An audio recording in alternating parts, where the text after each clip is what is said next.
Sadhguru,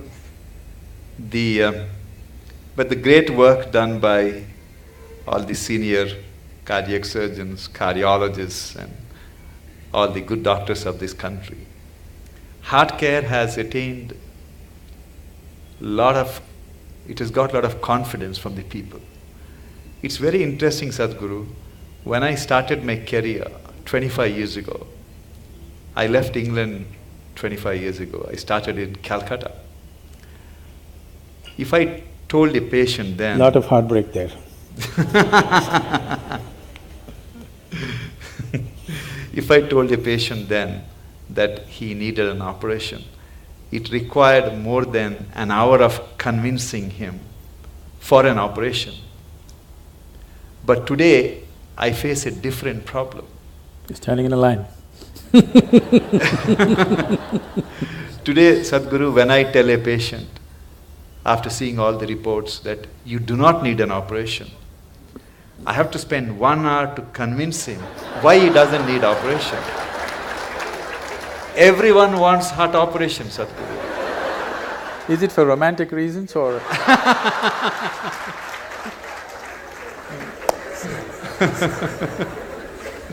How do we convince people that fixing the heart is not like,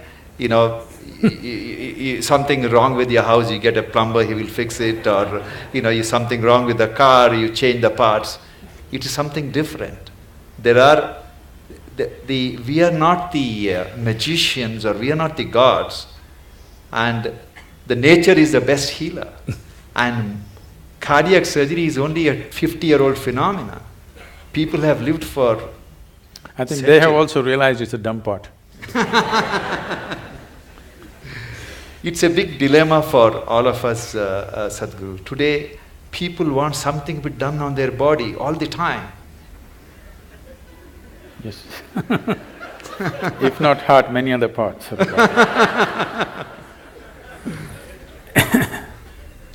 Yes, as I said, probably in another 50 years, 50% of the population will be going through these surgeries, which is not health, which is medical industry, but not health.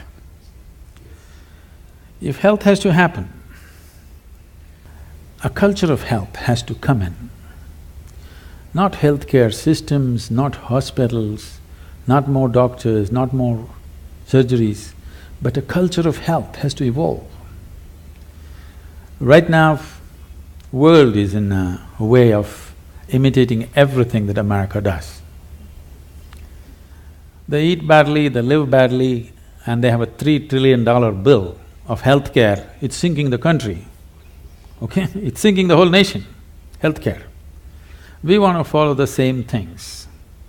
We want to dress like them, we want to eat like them, we want to live like them, and we want to get unhealthy like them, but our country cannot spend $3 trillion on you for sure. We'll let you die. Yes. We're not going to reach out to everybody and do surgery for 1.25 billion people. That's not going to happen in near future. And if it doesn't happen, it's a disaster. If it happens, it's a bigger disaster. That people do not know how to live well is a disastrous way. That I would say 70% of the ailments on this planet can be just handled with better sense of living, eating, atmosphere. If you manage, 70% will be gone.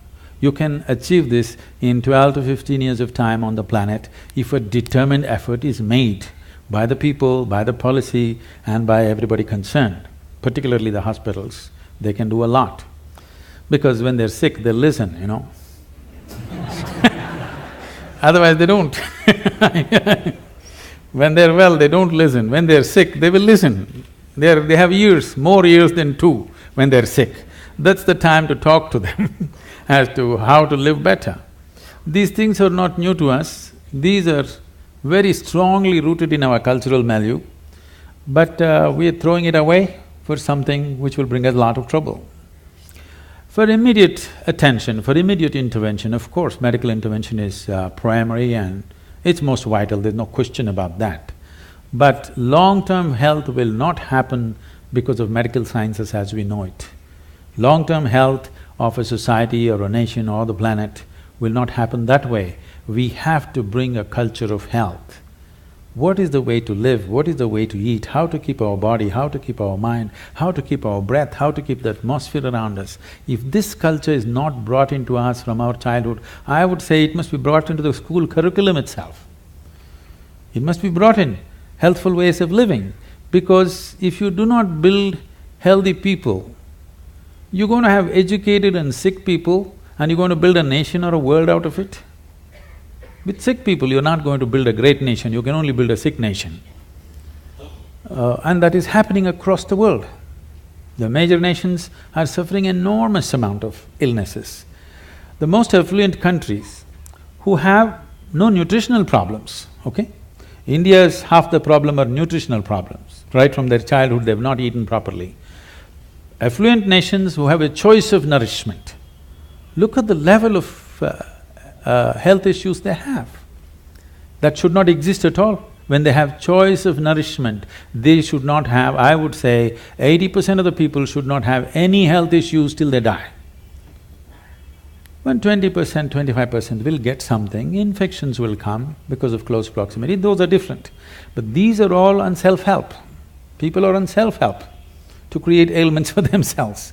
This can be 100% taken away if we establish a culture of health, for which I think not just medical professionals, people from various other areas have to work together to make this happen. I don't see any major synergy like that right now. Small efforts are happening here and there, but that's not enough. It's good, but it's not enough.